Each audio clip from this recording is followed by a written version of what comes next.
Joining us now is the Small Business Majority founder and CEO John Arensmeyer. Now, Senator Johnson said he relies on the president to fix the situation that small businesses find themselves in. That is, getting a lesser benefit from tax reform than the big corporations. How do you think it could be fixed in your direction to benefit you a bit more? Well, Stuart, the problem right now is that they're fiddling around with making changes at the very top end of the income spectrum, which is not where most Main Street small businesses are.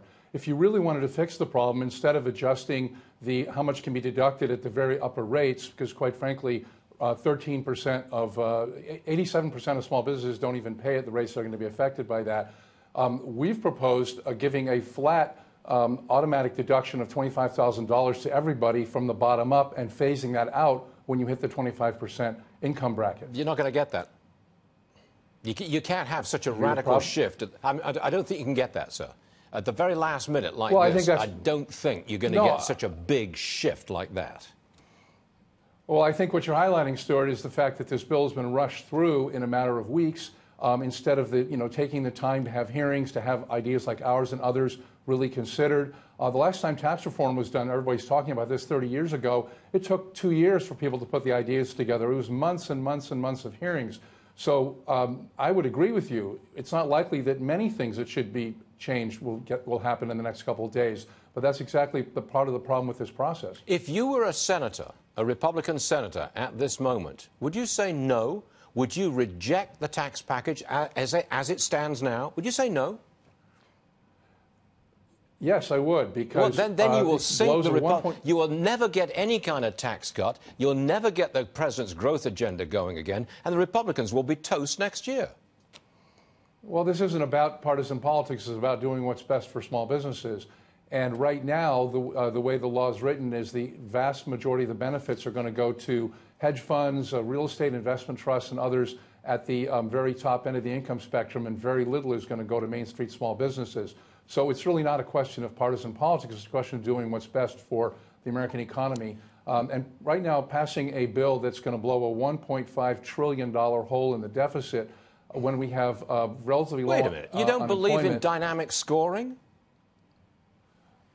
The scoring that's come out so far shows it's a $1.5 trillion hole. There is no hard evidence. The Congressional Budget Office doesn't believe in dynamic scoring. You don't?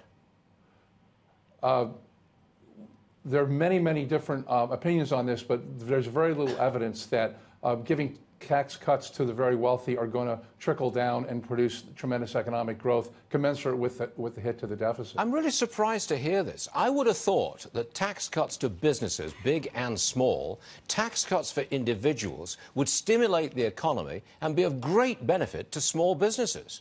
And now you're telling me you've got a big problem with $1.5 trillion worth of deficits over the next 10 years, even though it won't be $1.5 trillion worth of deficits over the next 10 years. What?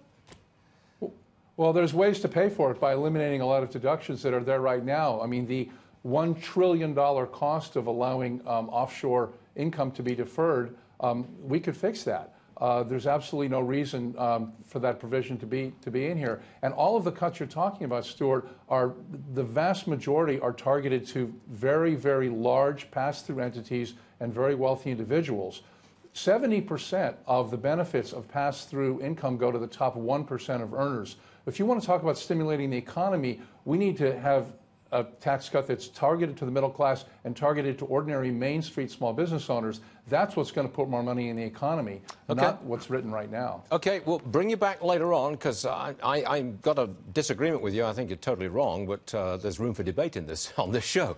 Sir, welcome back to the show. We'll see you again soon, and thanks for joining us today, sir. Appreciate it.